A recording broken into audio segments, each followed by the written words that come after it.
முன்னாடியுடைய சிவனை போற்றி, நாட்டவருக்கு இறைவா போற்றி, சூழ்ந்த எல்லோரும். இன்றைய நாள் ஒரு மிகவும் சிறப்பு வாய்ந்த நாள். மற்ற நாட்கள் சிறப்பு இல்லையான்னு நீங்கள் நினைக்கலாம். எல்லா நாட்களும் நல்ல நாட்கள், இனிமையான நாட்கள், மிக மிக சிறப்பான நாட்கள். அந்த வகையில் இன்றைக்கு நாம் இங்கே கூடி இருக்கிறது நம்முடைய குருவினோட மிக மிக சிறப்பான ஒரு நாள்னு நான் நினைக்கிறேன். ஏன் அப்படி நினைக்கிறேன்னு சொன்னால், இப்போ இங்கே எல்லாரும் என்ன உணர்றீங்க? இங்கே உட்கார்ந்துருக்கிறதுக்கு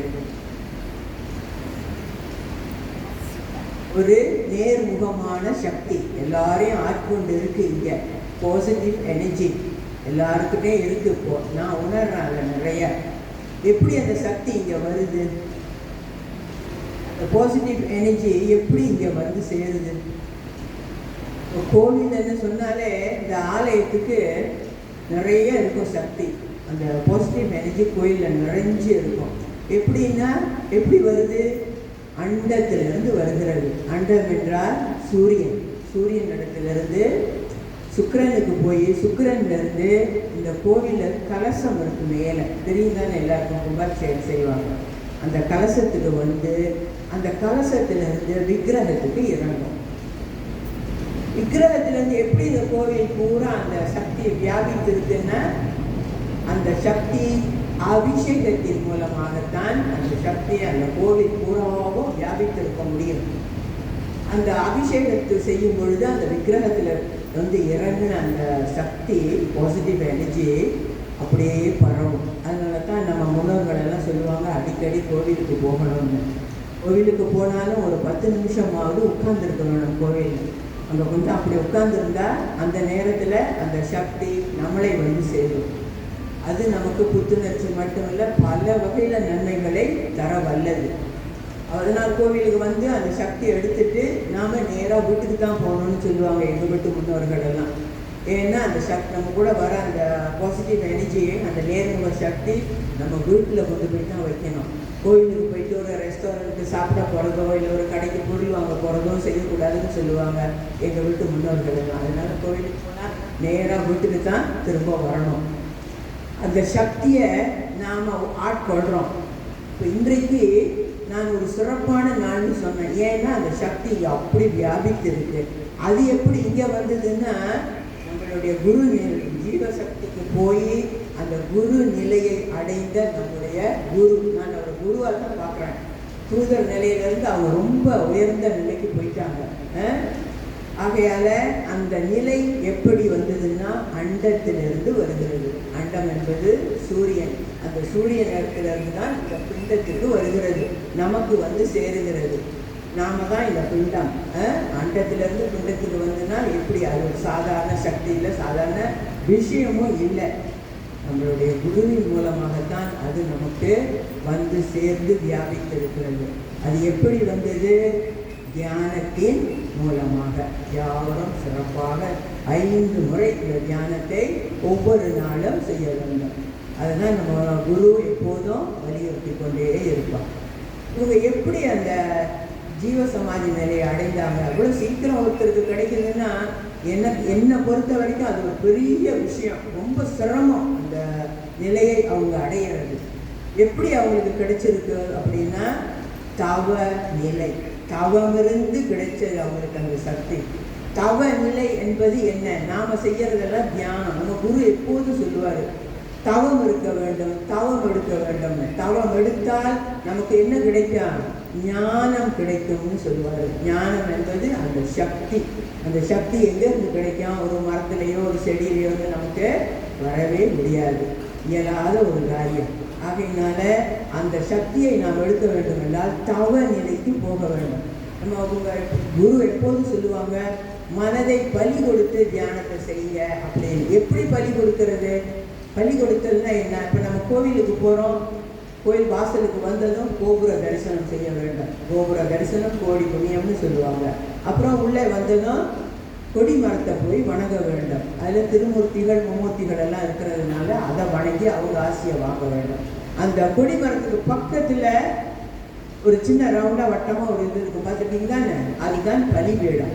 அந்த பலிபீடத்தை வணங்கின பிறகுதான் தெய்வங்களை தரிசிக்க போக வேண்டும்.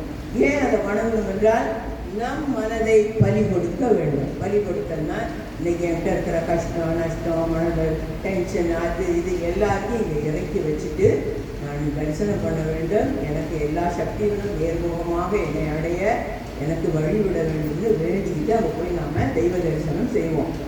அதுதான் கோவிலில் செய்கிற முறை. அதுதான் பலி கொடுத்தல். எப்போதும் சொல்லுவாங்க, மனதை பலி கொடுத்து தியானத்தை செய் அப்படின்னு. அப்போது நம்மக்கிட்ட இன்னைக்கு என்ன பிள்ளை பால் போட்டாங்கன்னா இன்னைக்கு பிள்ளைய டியூஷன் எடுத்துகிட்டு போகணுமா, இன்னைக்கு ஏதாவது அந்த சாமான் வாங்கணுமா, என்ன செய், இப்படி நம்முடைய எண்ண அலைகள் அப்படியே ஓடும். இந்த தியானத்தில் வந்து உட்காந்துடும். ஆரம்ப காலத்தில் நான் இந்த தியானத்துக்கு வந்தப்போ இப்படித்தான் எனக்கு இருந்தது. அந்த நிலையை மாற்ற வேண்டும். மாற்றி நம்ம உண்மையான தியான நிலைக்கு போக வேண்டும் என்றால் அந்த சிந்தனை இந்த நெற்றிக்கண்ணில் மட்டும்தான் இருக்க வேண்டும். வேற எந்த சிந்தனை நமக்கு வரக்கூடாது. அப்படி வராமல் செய்கிற ஒன்றுதான் தவ நிலை. அந்த நிலைக்கு தான் இவங்க போய் அந்த ஜீவ சமாதியை பெற்றார்கள். அது அவ்வளோ சுலபம் இல்லை. நானும் ரொம்ப தடவை ட்ரை பண்ணிக்கிட்டு இருக்கிறேன். முழுமையான தவ நிலைக்கு நான் கூட இன்னும் போக முடியலை. தவ நிலை என்பது எல்லாவற்றையும் துறந்து தியாகம் செய்ய வேண்டும். நம்முடைய முற்காலத்தில் சித்தர்கள் இருந்தாங்க. எல்லாருக்கும் தெரியும் தானே, சித்தர்கள், முனிவர்கள், யோகி, இவங்கெல்லாம் தவம் இருந்தார்கள். தவம் என்பது சாப்பிட்றதில்லை, தண்ணி குடிக்கிறதில்லை, ஒன்றும் எந்த ஒரு என்டர்டெயின்மெண்ட்டும் அதெல்லாம் எதுவுமே இல்லை. கண்ணை மூடி அப்படியே ஞானத்தை பெற்றார்கள். அதுதான் தவ நிலை. வருஷ கணக்காக இருப்பாங்களாம். நான் நிறைய படிச்சிருக்கிறேன், நிறைய படிப்பேன். நான் படிக்கிறதுக்கும் அவ்வளோ ஆசை. அதனால நான் இந்த புத்தகம் பழைய புத்தகங்கள்லாம் என் தாத்தாலாம் இந்தியாவிலேருந்து வரும்போது நிறைய புத்தகங்கள் கொண்டு வந்தவர். அவர் அந்த காலத்திலே இங்கிலீஷ் கிராஜுவேட். என் தாத்தா அவ்வளோ புத்தகங்கள் அள்ளிட்டு வருவார். அதனால அந்த படிக்கிற பழக்கம் எனக்கு அப்போ இருந்து ஆரம்பிச்சது. நிறைய படிப்பேன். இந்த பழைய புத்தகங்கள்லாம் தேடி பிடிச்சி எங்கே இருக்குன்னு போயிருந்தேன். இந்தியாவுக்கு நிறைய தடவை போயிருக்கேன். புத்தகங்களை தான் அள்ளிட்டு வருவேன். அப்படி வந்து படித்ததில் நான் தெரிஞ்சுக்கிட்டது இந்த சித்தர்களுக்கு எப்படி இந்த ஞானம் கிடைச்சது. இப்போ இவங்க எப்படி பேசுகிறாங்க, எப்படி அவங்களால அப்படி பேச முடியுது?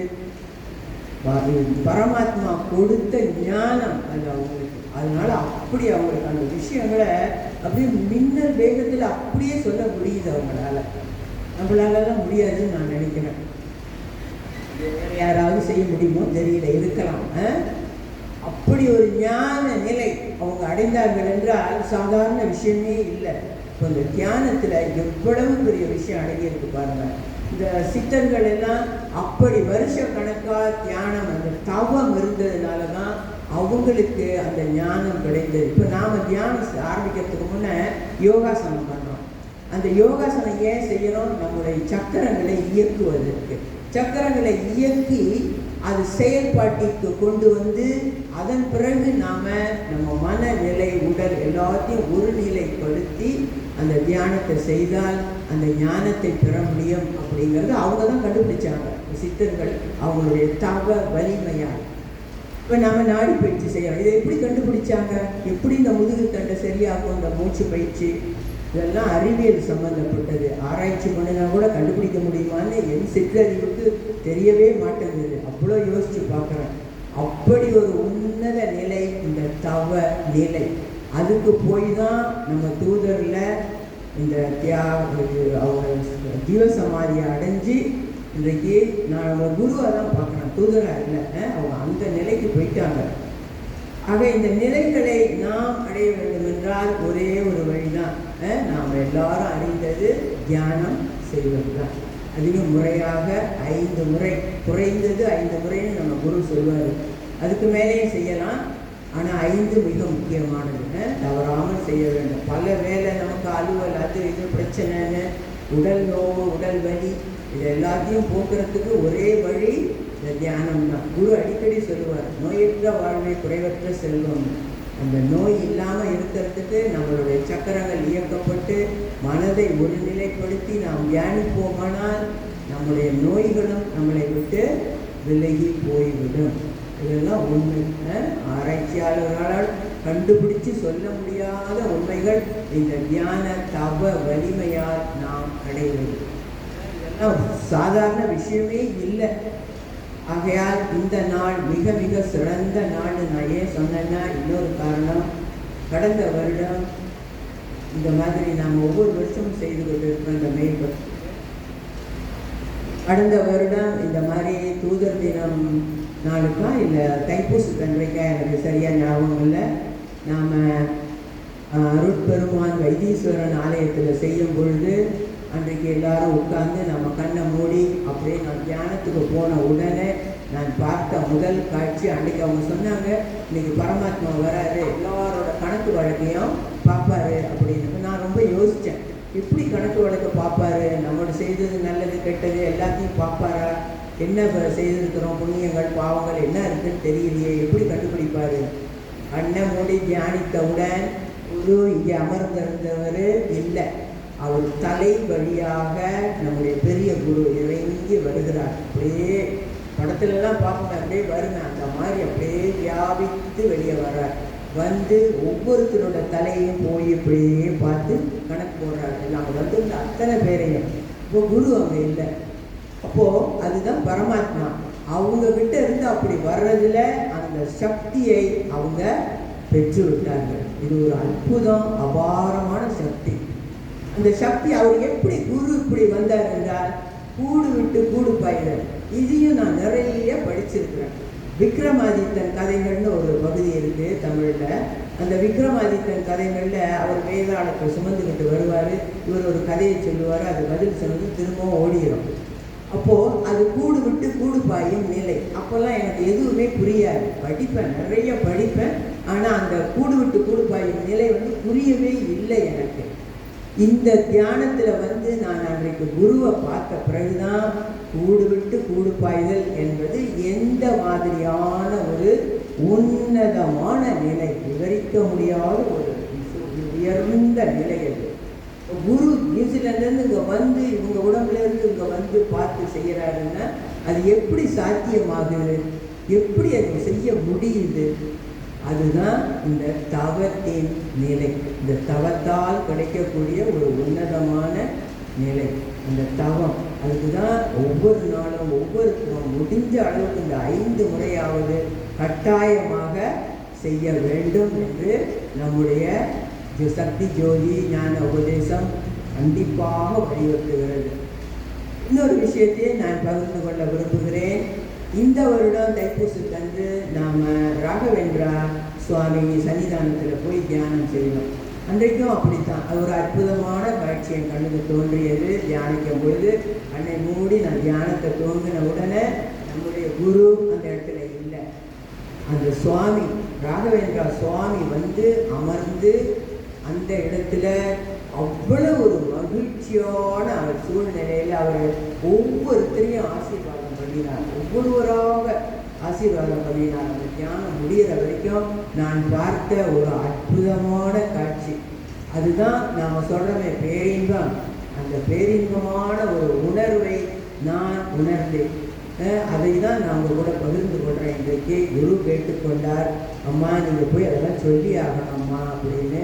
அதனால தான் நான் இன்றைக்கு இந்த உங்களிடம் என்னுடைய அனுபவத்தை பகிர்ந்து கொள்கிறேன்.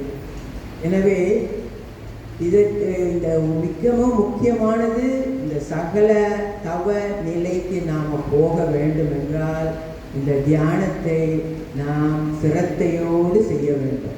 சிரத்தையோடு செய்தால்தான் நாம் இந்த தியான நிலையிலிருந்து தவ நிலைக்கு போய் ஞானத்தை பெற முடியும். குரு எப்போதும் சொல்லுவார், ஞானத்தை பெற வேண்டும், ஞானத்தை குடிக்க வேண்டும், அமுதத்தை பெற வேண்டும் என்று. அமுதம் ஞானம் எல்லாம் காசு கொடுத்தெல்லாம் வாங்கவே முடியாதுங்க, எங்கேயுமே கிடைக்காது. எனக்கு தெரிஞ்ச நிறைய பேர் தியானம் செய்கிறார்கள். கோவிலில் நிறைய பேரை பார்த்துருக்குறேன். தரிசனம் பண்ணின பிறகு ஒரு 5 நிமிஷம் உட்காந்து செய்வாங்க, ஒரு 10 நிமிஷம் உட்காந்து தியானம் பண்ணிட்டு போவாங்க. நான் அந்த உட்காந்துருக்கிற நேரம் பார்ப்பேன். சிலர் என்னோட நெருங்கிய தோழி ஒருத்தி காலையில் 4 மணிக்கெல்லாம் எழும்பி அப்படியே காலைக்கடனை முடித்து உட்காந்துருவாங்க. 5:30 மணி 6 மணி வரைக்கும் 2 மணி நேரம், சில நாட்களில் 3 மணிக்கு கூட எழுந்திரிச்சு உட்காந்து செய்வாங்க. என்ன சார் தான் செய்கிறேன் அப்படின்னு கேட்டால் தியானம் பண்ணுறேன் அப்படின்னு சொல்லுவாங்க. என்ன நீ பார்க்குற, உனக்கு அதில் என்ன நன்மை இருக்குன்னு தெரியல, என்னமோ இருக்கு, நான் உட்காந்து செய்கிறேன் அப்படிம்பாங்க. ஆனால் அந்த சக்கரம்லாம் திறந்தாச்சான்னு கேட்டேன், சக்கரம் அது என்னது அப்படின்னு என்கிட்ட கேட்டிருக்காங்க. ஆக நாம் செய்யக்கூடிய இந்த சக்தி ஜோதி ஞான உபதேசத்தில் மட்டும்தான் நிறைய இடத்துல இந்த தியானம் சொல்லி கொடுக்குறாங்க. நான் இருக்கிற சிறப்பானில் கூட இருக்கிறாங்க, சங்கங்கள் இருக்குது, பல இடங்களில் செய்கிறாங்க. நானும் போய் பார்த்தேன் எப்படி செய்கிறாங்க என்னன்னு. ஆனால் நமக்கு கிடைத்த இந்த பொக்கிஷம் அங்கே இல்லை. இந்த சக்கரங்களை ஒன்றும் திறக்கலை, உட்காந்து தியான நிலைக்கு போய் செய்கிறாங்க, அவ்வளவுதான். டைம் கூட அவங்க கரெக்டாக 21 நிமிஷமும் செய்யலை. ஆக நமக்கு கிடைத்தது இந்த பொக்கிஷம். பொக்கிஷம்னா அவங்களுக்கு தெரியும், எங்கேயுமே நம்ம விலை கொடுத்து வாங்க முடியாத அவ்வளவு உயர்வான ஒரு உன்னதமான நிலை பொருள். அதுக்கு விலை மதிப்பே இல்லை. அதுதான் பொக்கிஷம்னு சொல்கிறது. அதை அப்படியே உயிராக பாதுகாத்து வச்சு கொள்ள வேண்டும். நமக்கு இந்த தியானத்தின் மிகப்பெரிய வலிமை நம்முடைய கர்ம வினைகளை போக்குவது. கர்ம வினைகளை போக்கியும் முன்ன என்ன ஜென்மத்தில் இருந்தோமோ, நாயாக இருந்தோமோ, பூனையாக இருந்தோமோ, என்னவாக இருந்தோமோ தெரியாது, என்னென்ன பண்ணினோம்னும் தெரியாது. இந்த வாழ்க்கையில் நமக்கு கிடைச்ச நல்ல வாழ்க்கை எடுத்து அமைதியை வாழணும்னா அது நாம் செய்த புண்ணியம் அப்படின்னு எங்கள் வீட்டு முன்னோர்கள் சொல்லுவாங்க, அடிக்கடி சொல்லுவாங்க. நல்லதை மட்டும்தான் நினைக்கணும், நல்லதை மட்டும்தான் செய்யணும்னு.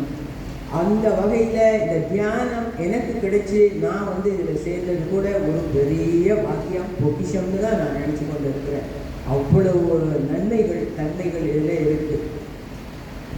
ஆகையால் இந்த தியானத்தை கட்டாயமாக நாம் மட்டும் இல்லை, நம்ம குடும்பத்தில் இருக்கிறவங்களும் மற்ற சுத்தாச்சாரங்களும் பக்கம் இருக்கிறவங்களையும் எடுத்து கொண்டு சேர்த்து செய்யணும். வரமாட்டேங்கிறாங்க. எங்கள் வீட்டிலையும் அதே பிரச்சனை தான். எல்லாரையும் உட்காருங்கன்னா வர்றதில்லை, சிரமமாக தான் இருக்குது. அது அதுக்கு நேரம் வரணும்னு சொல்லுவாங்க. அந்த மாதிரி இருக்கிற அத்தனை பேருக்கும் இந்த நல்ல நேரம் கிடைத்து விட்டது. இந்த தியானத்தில் இந்த சக்தி ஜோதி ஞான உபதேசத்தில் சேர்ந்தது, இந்த தியானத்தில் நாம் நுழைந்தது, அதன் பலனை அனுபவிப்பது, அதனால் நமக்கு ஏற்பட்ட நன்மைகள், இதெல்லாம் நமக்கு கிடைத்த பொக்கிஷம். நமக்கு தூதர் எப்போதும் சொல்லுவாங்க, இது பொக்கிஷம். இப்போ இன்றைக்கு நமக்கு கிடைக்கிறது அண்டத்திலிருந்து, நமக்கு சூரிய பிரவானிலிருந்து நமக்கு கிடைத்த இந்த சக்திகள். மூச்சு காற்று எப்போதும் சொல்லுவாங்க, வாசி காற்று, அதெல்லாம் எல்லாருக்கும் கிடைக்காத ஒன்று. நானும் பார்த்தேன், இந்த தியானத்தில் பார்த்தேன். வாசி காற்றுங்கிறதுனா என்ன, அது எப்படி நமக்கு மட்டும் கிடைக்கிது மற்றவங்களுக்கு கிடைக்கல அப்படின்னு. எல்லாத்துக்கும் ஒரே ஒரு காரணம், இந்த தியானம் மட்டும்தான். அதுவும் நம்மளுடைய சக்தி ஜோதி ஞான உபதேசத்தில் உள்ளது மட்டும். ஏன்னா ஆரம்பத்திலேயே நம்ம உபதேசத்தில் மட்டும்தான் எந்த பணமும் யாரும் வாங்கலை. உங்களுக்கு ஒரு மாதம் 25 வெள்ளி, 30 வெள்ளி, 50 வெள்ளிலாம் வாங்குறாங்க அந்த ஞான குரூப்புக்கு, எனக்கு தெரிஞ்ச நடத்துகிற இடத்துல. ஆனால் இங்கே நமக்கு கிடைச்சது யாருக்கிட்ட இருந்து ஒரு காசு, ஒரு பணம் வாங்கினது கிடையாது. இலவசமாக சொல்லி கொடுக்கக்கூடிய ஒரு அற்புதமான சக்தி இந்த தியானம் நாம் சேர்ந்தது, செய்து கொண்டிருப்பது. ஆக இந்த தவ நிலைக்கு நாம் சென்று தியானத்தை முறையாக செய்து தவ வலிமையை பெற்று, குரு சொன்னது போல ஞானத்தை பெற்று நோய் நொடி இல்லாத வாழ்க்கைன்னு, நோயற்ற வாழ்வை குறைவற்ற செல்வம்னு குரு அடிக்கடி சொல்லுவார். ஆரம்பத்தில் எனக்கு அவ்வளவா புரியல, இந்த ஞான வழி என்ன, அந்த நோயற்ற வாழ்வு அமையும், என்ன குறைவற்ற செல்வம் அப்படிங்கிறது. இப்போ நான் அதை உணர்கின்றேன். இந்த நோயற்ற உடலை நமக்கு அந்த இறைவன் கொடுத்து விட்டால் அதுவே விலை மதிப்பில்லாத ஒரு செல்வம். காசு கொடுத்து வாங்க முடியாது இந்த நோய் இல்லாத உடம்பை. எவ்வளோ பேர் எவ்வளோ வசதிகளோடு இருக்காங்க, விருப்பப்பட்ட சாப்பாட்டை கூட சாப்பிட முடியாது. ஏன்னா உடலில் இருக்கக்கூடிய பாதிப்புகள், நோயின் தன்மை. ஆகையால் நாம் இதை நமக்கு கிடைத்த பொக்கிஷமாக நினைத்து மிக உயர்ந்த நிலையில் போற்றி இந்த சக்தி ஜோதி ஞான உபதேசத்தை பின்பற்றி ஞானத்தை செய்து தவ நிலைக்கு சென்று ஞானத்தை பெற்று இன்புற்று வாழ வேண்டும் என்று கேட்டுக்கொள்கின்றேன். நான் கூறியவற்றில் ஏதேனும் தவறுகளோ அல்லது யாரையாவது பாதித்திருந்தால் நான் தாழ்ந்து மன்னிப்பு கேட்டுக்கொள்கிறேன். சூழ்க எல்லோரும்